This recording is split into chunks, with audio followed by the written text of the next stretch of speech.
Ayan, good morning po guys. Breakfast muna tayo bago tayo buboto. Kasi po, election day po ngayon.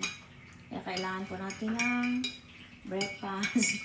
Kasi ang haba-habang pilaan to guys. Ayan po ang ating breakfast. Yung natin kagabi. Sushi po. Ayan.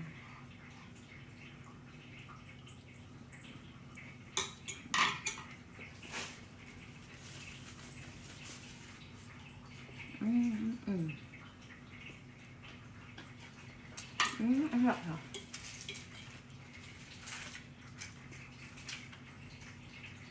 Kanya-kanyang flavor po.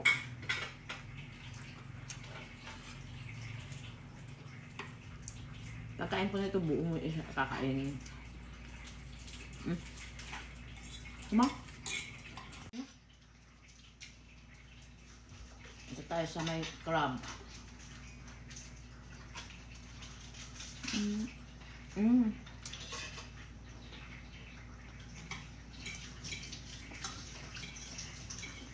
Mas masarap yun.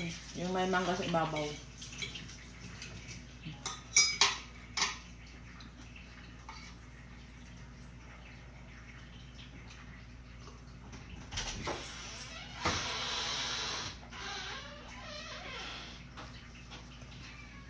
Ayan guys, thank you guys for watching. Bye!